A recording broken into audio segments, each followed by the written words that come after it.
Hello everyone, welcome to my channel. तो हम लोग 10th आईसीएसई का फिजिक्स सॉल्व करेंगे जी, ठीक है।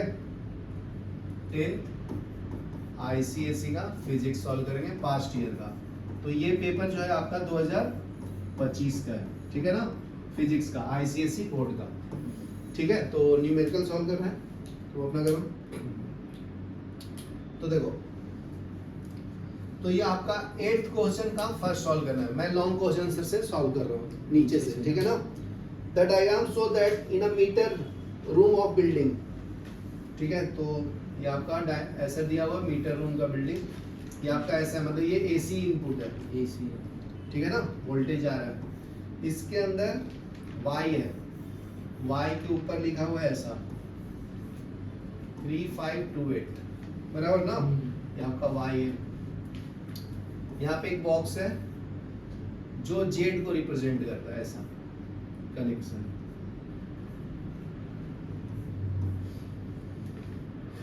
ठीक है ना। इसी के नीचे आएगा, अर्थिंग करेंगे, यहाँ से कनेक्शन है वायर का, बराबर है। तो बोलता है कि what is the current rating of device x, समझा। फिर बोलता है व्हाट इज द डिफरेंस, मतलब करंट ऑफ एक्स निकालना है हमें, करंट ऑफ एक्स, समझा ना। फिर क्या है, what is the difference between switch Z shown in the diagram, switch we use to operate different appliances at Z। तो Z कैसे डिफरेंस है, डिफरेंट है स्विच, यहाँ तक क्लियर है। ये डिफरेंट कैसे है। What is the unit of physical quantities of display in Y, तो Y का यूनिट क्या है, 3 क्वेश्चन पूछे, समझा ना। हाँ। तो देखो, फर्स्ट का करंट का वैल्यू 30 एम्पियर दिया है, समझा। ये करंट कितना है, 30 एम्पियर।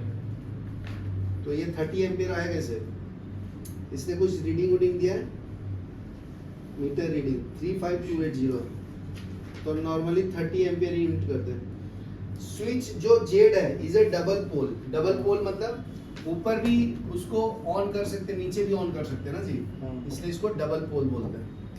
तो स्विच जेड जो है वो आपका डबल पोल है, ठीक है। While household switch are single pole, जो घर में यूज करते हैं ये वाला, ये सिंगल पोल है ना।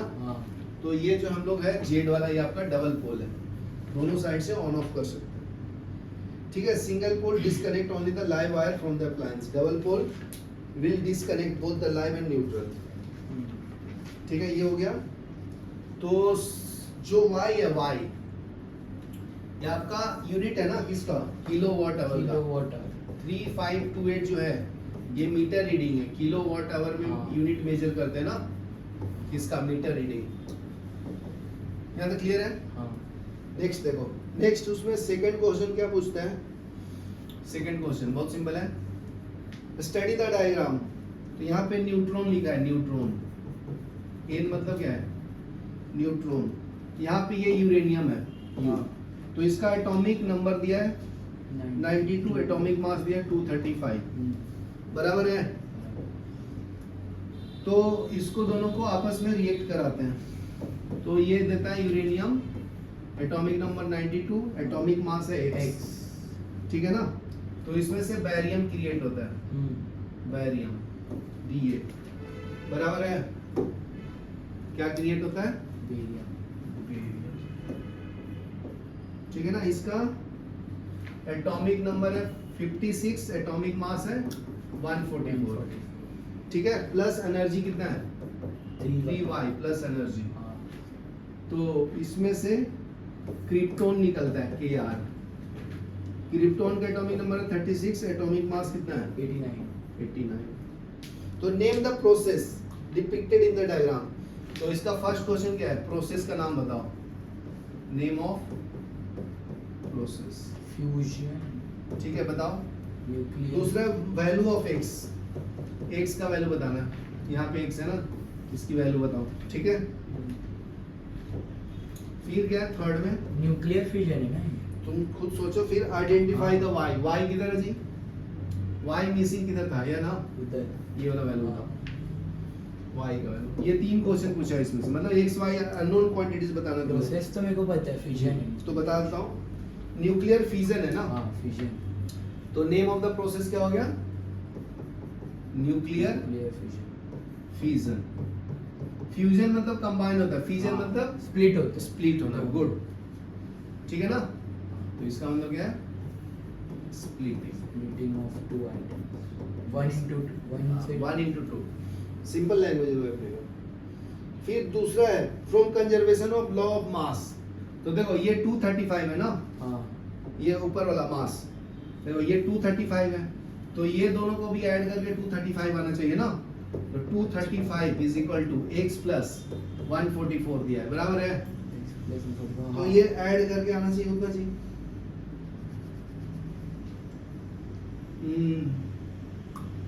नहीं नहीं नहीं नहीं, देखो यहाँ पे ध्यान दो, फ्यूजन होने के पहले ये यूरेनियम है और उसमें न्यूट्रॉन डाला हो ना, न्यूट्रॉन, तो मतलब ये न्यूट्रॉन कितना होता है 1, हाँ और यूरेनियम का मास कितना है 235। हाँ। ये ऐड करके x आना चाहिए ना इसके मास के बराबर, समझा क्या? तो x आ जाएगा, कितना है x 236, तो ये वाला कैंसिल कर दो।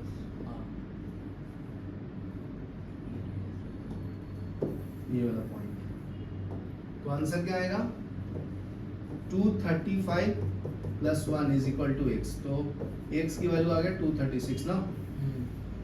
यहाँ क्लियर है? अभी देखो न्यूट्रॉन को कैसे रिप्रेजेंट करते हैं। न्यूट्रॉन जो होता है वो होता है N01, ऐसे लिखते हैं ना। हाँ N मतलब क्या है? न्यूट्रॉन। न्यूट्रॉन लिख लो, आ जा। ठीक है, तो देखो 8 का थर्ड में क्या बोलता है? 8 का थर्ड देखो, थर्ड में है बल्ब B1 B2 B3 दिया हुआ है, ठीक है ना। तो बल्ब को ऐसे बना सकते हैं, ऊपर में पैरेलली कनेक्ट किया है ऐसे, ठीक है ना। पैरेलल यहाँ पे भी करना है, बराबर है। यहाँ पे वायर से कनेक्टेड है, ये प्लस माइनस, बराबर ना। हाँ इसे कनेक्ट कर दो, छोटा वाला ये प्लस माइनस बैटरी है 12 वोल्ट, ठीक है। ये आपका बल्ब 1 है, बल्ब 2, बल्ब, समझा ना। तो 3 आइडेंटिकल बल्ब्स, मतलब सबका वैल्यू सेम है, रेटिंग भी सेम है। तो इसका पावर कितना है 18 वाट, 12 वोल्ट पे ऑपरेट होता है, बराबर है। बैटरी कितना कनेक्ट किया है 12 वोल्ट, इसका भी सेम है जी, 18 वाट 12 वोल्ट, 18 वाट 12 वोल्ट इसका, ये इसका। ख्याल क्लियर है? तो रेजिस्टेंस ऑफ ईच बल्ब बताना, बहुत सिंपल है जी क्वेश्चन। तो पावर इक्वल टू क्या होता है V इंटू आई होता है।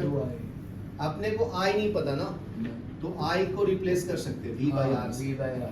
तो इसके अंदर डाल देंगे तो पावर का फॉर्मूला क्या हो जाएगा V into V by R। तो R निकालना है तो V स्क्वायर बाई P हो जाएगा ना। हाँ तो V पता है कितना 12 इंटू 12 डिवाइड बाई पावर दिया हुआ है 18। तो कैंसिल कर लो, 6 2 जा 3 जा 6 2 जा 12 ना, हाँ 6 3 जा, 3 जा भी होगा और इससे कैंसिल करूंगा तो 4 जा। तो ये होगा 18 ओम रेजिस्टेंस का वैल्यू 8 आ गया। तो सबका वैल्यू सेम ही होगा ना, इसका 8 ओम, इसका भी 8 ओम, इसका भी 8 ओम। यार क्लियर है? बोलता है the current drawn by the cell, तो करंट भी बताना जी। तो करंट निकालने के लिए क्या करेंगे, इसको मैं ऐसे रिप्लेस कर देता हूँ अभी, दूसरा अच्छा। डायग्राम इसका, समझा कि नहीं समझा? हाँ सेम ही ये कितना है प्लस माइनस 12 वोल्ट, ये 8 है, ये भी 8 है, ये भी 8 है। तो इसको पहले पैरेलली कनेक्ट कर लो। हाँ पैरेलल का पहले ढूंढ लेंगे। हाँ तो 8 इंटू 8 डिवाइड बाई 16, तो ये आरपी आ जाएगा, कितना आता है 16 2 जा, ये 4 ओम आया, बराबर है। ये 8 है, तो ये फिर सीरीज में हो गया ना जी। हाँ तो सीरीज में कितना आया 8 प्लस 4 12 ओम, ये कितना हो गया प्लस माइनस 12 वोल्ट। तो करंट क्या होता है I equal to V by R ना। तो 12 बाई 12 कितना आया 1 एम्पियर। यहाँ क्लियर है? तो इसमें 1 एम्पियर जा रहा है, यहाँ पे भी 1 एम्पियर जा रहा है, लेकिन यहाँ पे ये 1 जा रहा है, यहाँ पे दो पार्ट्स में डिवाइड हो गया ना, हाँ पैरेलल तो ये 1/2 में होगा, दोनों इक्वल है ना, इसलिए 0.5 एम्पीयर बराबर, समझदार हो गया थोड़े। तो 0.5 एम्पियर होगा, इसमें भी 0.5 एम्पियर, तो सबका करंट भी बता दियो, ठीक है, यहाँ तक क्लियर है। हाँ और कुछ पूछा है, if the bulb B3 is removed from the circuit then what will be the brightness of the bulb 1 increases or decreases or remain same? क्या होगा जी? बल्ब अगर वन को मैं अगर निकाल दिया, हाँ जी, किसको निकालना है? बल्ब 3 को निकाल दो, from the इसको circuit. काट डालो, ठीक है, इसको काट डालेंगे पाइप से, तो सब में क्या करंट सेम ही फ्लो होगा ना, हाँ, ज्यादा ब्राइट हो जाएगा ना, ज्यादा ब्राइट चलो, होगा, इंक्रीज हो जाएगा। हाँ इंक्रीज हो जाएगा। चलो पॉज करो, ठीक है, देखो 9th का भी न्यूमेरिकल सॉल्व करेंगे जी, 9th का फर्स्ट। तो 9th में क्या बोलता है, तो 9th का फर्स्ट में 30 gram of ice eight 0 degree Celsius, ठीक है, ये मान लो आइस का पैकेट है जिसका वेट है 30 ग्राम, ठीक है ना, तो ये आपका मास ऑफ आइस हो गया,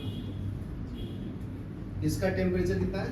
0 degree Celsius, is used to bring down the temperature of certain mass of water. तो इसको आइस को किस में डाल देता है? वाटर में डाल, वाटर H2O, जिसका टेम्परेचर कितना दिया है?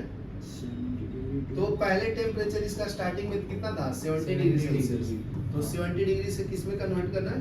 20 डिग्री सेल्सियस में। तो सिंपल है, ये वाला वैल्यू इसका क्या हुआ? डाउन हुआ ना, डाउन हुआ, इसका क्या हुआ? राइज Rise होगा, होगा, हाँ। बराबर है ना, सिंपल। तो दोनों मीट करके कहाँ पे पहुंचना है?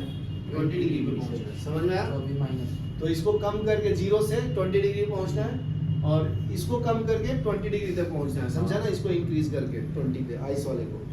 ध्यान रखिए, find the mass of water, तो ये मास नहीं दिया है, तो इसका मास ऑफ वाटर निकालना है, समझा? तो और क्या दिया है? Specific heat capacity of water, CW दिया है, कितना? 4.2 जूल हाँ पर ग्राम पर Celsius. Specific latent heat of ice मतलब L दिया हुआ है, 36 जूल, कितना? 336 ऑफ आइस 336 ग्राम पर जूल पर ग्राम। हाँ यहाँ तक क्लियर है?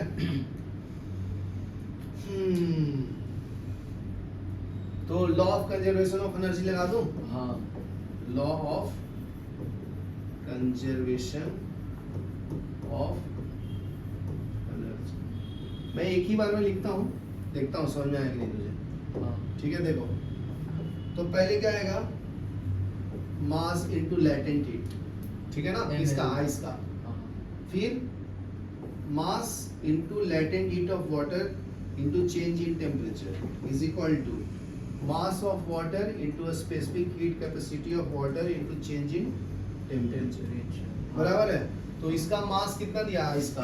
30, latent heat 336 plus plus mass of किसका? वो एस का Ice. हिसाब स्पेसिफिक आइस का मास आइस का 30, उसका specific heat capacity of 4.2 joule बराबर 4.2 जूल। टेम्परेचर कितना होगा? 0 से 20 माइनस 20 से 0 ना, हाँ is equal to mass of water into 4.2 into 70 minus of 20। हाँ समझा क्या? ये सॉल्व करेंगे तो आ जाएगा ना आंसर। तो ये कर लो, कितना आता है? तो ये कर लेना, कैलकुलेट। तो ये मास ऑफ वाटर में लिख देता हूँ डायरेक्ट 60 ग्राम, ठीक है। अभी उसके बाद एक सेकंड क्वेश्चन भी दिया उसका, a certain amount of heat will warm 1 gram of material, मास कितना दिया है? 1 ग्राम ऑफ मटेरियल, मटेरियल का नाम X है, ठीक है ना, 10 डिग्री सेल्सियस टेम्परेचर है, ठीक है। एंड दूसरा 1 gram of Y, mass of Y दिया, कितना है? 40 Y, टेम्परेचर कितना है? 40 बराबर। तो ऐसे पूरा लिखते चलेगा, समझा? Which material has higher specific capacity? तो मतलब स्पेसिफिक हीट कैपेसिटी निकालना है, इसका ज्यादा है, किसका ज्यादा है?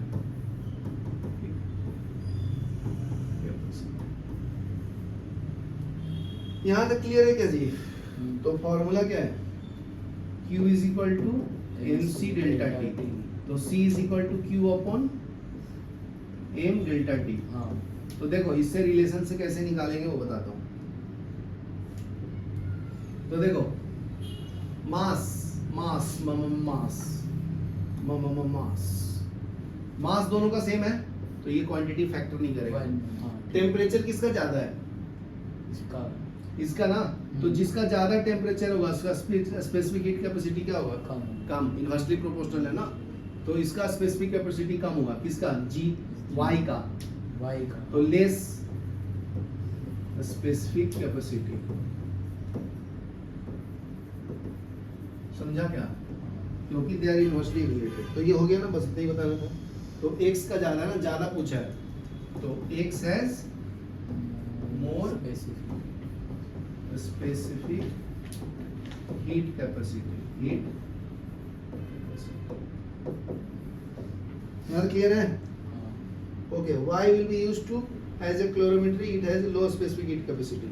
तो क्लोरोमेट्री में कौन यूज करते हैं, जिसका स्पेसिफिक हीट कैपेसिटी कम हो ना, तो सेकंड का आंसर ये हो जाएगा y has low specific heat capacity, so it is used in calorimeter। ठीक है, यहाँ तक क्लियर है, चलो ये लिख लो। ठीक है, देखो अभी 9th का थर्ड क्वेश्चन क्या बोलता है जी, A copper rod PQ carrying current I is kept in magnetic field as shown in the diagram। ठीक है ना, ये आपका नॉर्थ पोल है, ये साउथ पोल है मैग्नेट का, ये आपका क्या है, साउथ पोल, ये नॉर्थ पोल। ठीक है, तो ऐसा जो है ना, ये आपका रॉड है, रॉड का नाम दिया POQ। ठीक है ना, करंट फ्लो है, उसके अंदर अपने को रखा है, ये माइनस है प्लस है ना, तो ये सर्किट अगर कंप्लीट हुआ, ये माइनस ये प्लस है, तो करंट फ्लो प्लस से माइनस की तरफ होता है ना जी। A copper wire PQ carrying current in the magnetic field as shown in the diagram, the rod PQ will move towards C। जो PQ है ना, वो C की तरफ मूव होता है, ये C है पॉइंट, ठीक है, तो ऐसे मूव होता है, क्योंकि करंट ऐसे फ्लो हो रहा है ना, ऐसे, तो ऐसे इंटर मारेगा और यहाँ से एग्जिट मारेगा ना, तो ये साउथ पोल, ये नॉर्थ पोल हो जाएगा। समझा, इसके अंदर भी मैग्नेट बन जाएगा ना। So name the law used to determine the direction of motion of line PQ। तो फ्लेमिंग लेफ्ट हैंड रूल जी, ठीक है। तो ये क्या बोल रहा है कि PQ पे फ्लो होगा, तो वो फर्स्ट स्टेटमेंट कि a rod PQ will move towards C, state true or false। तो ट्रू ना, मूव करेगा जी, क्योंकि करंट एंट्री मार रहा है ना, तो ये ट्रू है, moves towards C, moves towards C। ठीक है, तो फिर बोला है कि नाम बताइए कौन सा लॉ लगाया आपने, लेफ्ट हैंड रूल। ठीक है, कौन सा लॉ, फ्लेमिंग्स लेफ्ट हैंड बराबर। तो फ्लेमिंग लेफ्ट हैंड रूल बताऊंगा, इसको डायरेक्शन बताने के लिए, फ्लेमिंग्स लेफ्ट हैंड रूल, बराबर है। सी में क्या है, the force will remain same, force remain same क्या होता है, what will be the effect on the force experience if the rod PQ is placed by another rod of the same length or greater cross sectional length। ये क्या बोलता है कि इसके जगह पे दूसरा लाके रख दूंगा, तो क्या हो जाएगा, दूसरा क्या लाके रखेगा, तो सेम ही इफेक्ट होगा ना जी, जो इसके ऊपर हो रहा है। has no effect, what will be the effect, no effect, the force will remain same, force will remain same, remain same, क्योंकि मास सेम है ना, फोर्स क्या होता है, F इक्वल टू BIL होता है ना, तो मैग्नेटिक फील्ड सेम है, करंट सेम है, लेंथ सेम है, तो फोर्स भी सेम होगा ना। देखो नेक्स्ट क्वेश्चन उसी वही पूछा है, इसका एक्सप्लेनेशन का।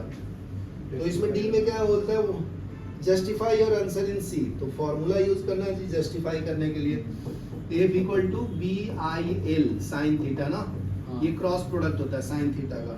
तो F is independent of cross sectional area, it doesn't depend ना, so it doesn't depend on area ना। तो तुम एरिया बड़ा लाओ, छोटा वाला रॉड लाओ, उससे क्या फर्क पड़ता है, लेंथ सेम होना चाहिए सिर्फ। चलो लिख लो। ठीक है, अभी नेक्स्ट क्वेश्चन देखो, सेकंड सेवंथ का सेकंड सॉल्व करेंगे। इसके पहले 8 9 सॉल्व किया ना। A submarine in sea sends ultrasonic ping and a stopwatch is started simultaneously. The stopwatch a stop on receiving the reflected wave from an obstacle and reads 1 minute and 40 second। ठीक है, तो submarine में एक obstacle मिलता है जी। ठीक है, ये आपका सबमरीन है, यहाँ पे उसका ऑब्स्टिकल है। ठीक है ना, तो टाइम कितना लगता है रिफ्लेक्ट बैक होने में? 1 मिनट 40 सेकंड ना। हाँ, तो इसको मिनट में कन्वर्ट कर लो, 60 प्लस 40 कितना आएगा? 100 सेकंड ना। 100 सेकंड। यहाँ तक क्लियर है? तो calculate the distance of the obstacle, बहुत सिंपल है जी। एक बार गया आया तो इतना टाइम लगा ना, तो ये टोटल डिस्टेंस 2d कवर करेगा ना जी। हाँ, तो v into t लगेगा ना, डिस्टेंस और स्पीड और टाइम, समझा? यस। तो हो गया जी। तो स्पीड दिया हुआ इसका 2d निकालना है। स्पीड कितना दिया है? पानी में स्पीड कितना होता है जी? 1500 होता है। ठीक है ना, टाइम दिया हुआ कितना है? टाइम कितना है बेबी? 100 ना। तो कितना आ जाएगा? d is equal to 1500 100 divide by 2। तो इससे करेंगे 50। इसको कर देता हूँ, इसको नहीं कैंसिल ठीक है, करेंगे। सर। 750 ना, तो इजी पड़ेगा डिस्टेंस। हाँ, 75000 ये मीटर में हो गया, किलोमीटर में करेंगे तो 7500 डिवाइड बाई 30, इससे कैंसिल करेंगे तो 75 किलोमीटर। बराबर है? Yes sir. तो ये आ गया, बहुत ही सिंपल क्वेश्चन था जी। तो लल्लू क्वेश्चन था, लल्लू बना दो। देखो अभी थर्ड का फर्स्ट सॉल्व करेंगे। थर्ड का फर्स्ट में क्या बोलता है? Diagram below 2 sound box A and be with the wire of length L and tension. Wire कितना दिया है और लेंथ दिया है, सेम लेंथ है ना। हाँ, टेंशन कितना दिया है? T. T is equal to 10 kgf। 10 kgf, मतलब ये आपका फोर्स दिया है ना। Having cross sectional area simultaneously vibrating tuning fork of frequency, उसका फ्रीक्वेंसी कितना प्रोड्यूस करता है? 300 hertz. 300 hertz are placed on- ठीक है ना, are placed on the box A and B. यहाँ तक क्लियर है? हाँ,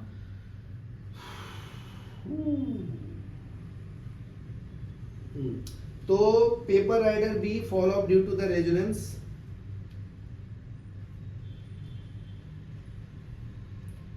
और डायग्राम के बारे में ही बोल रहे हैं ना। हाँ। तो ए जो है ना resonating with the frequency B. पहले बी वाला बताना है। ये तो रेजोनेंस है। हाँ समझ गया। Resonance। देखो थर्ड का फर्स्ट में पूछा name and explain the phenomenon responsible for falling off the paper in rider B. तो क्यों होता है जी? Paper rider fall off due to the resonance ना। रेजोनेंस का मतलब जब फ्रीक्वेंसी सेम हो जाता है। तो इसका आंसर लिखो, paper rider B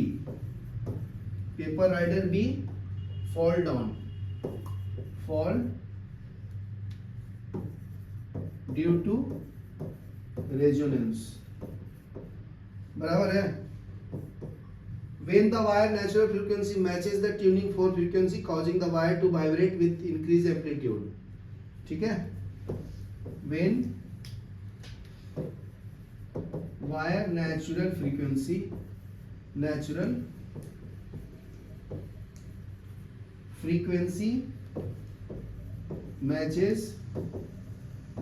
turning fork frequency causing the wire to vibrate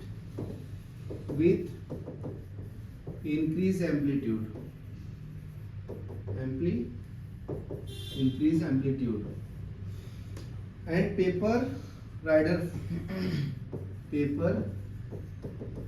rider fly off। चलो ये लिख लो, फिर आगे बताओ। हेलो देखो बी पार्ट में क्या पूछा थर्ड का? Diagram show box A and be with the same length and tension simultaneously vibrating tuning fork of frequency 300 hertz places on the box A and B। ठीक है, तो उनका ट्यूनिंग फोर्क का frequency कितना दिया है? थर्ड का ये है, 7 का थर्ड में फ्रीक्वेंसी कितना दिया जी? 300 हर्ट्ज ना, Yes. तो paper fall off in case B but not in A, उसका रीजन बताना है। As a resonating with the tuning fork of a frequency is less than 300 hertz, तो ये गिरता क्यों है उसके बारे में बताना है, तो लिख लो as wire A resonates with tuning fork of frequency f, ठीक है। its frequency is less than 300, इसका फ्रीक्वेंसी कम है ना, लेस देन है, its frequency is less than 300 hertz, ठीक है। because in resonance frequency periodic force become equal to natural frequency, because in resonance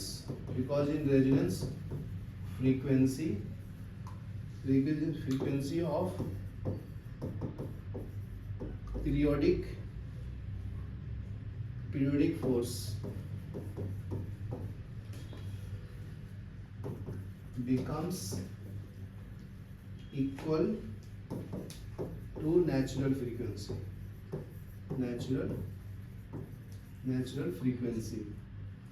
of vibrating body, ठीक है। और क्या? Here the thickness of A is greater than B, और दूसरा reason है A का thickness ज्यादा है ना, here thickness of A is greater than B, hence frequency of A will be less than that of 300, Yes. ठीक है। hence frequency of wire A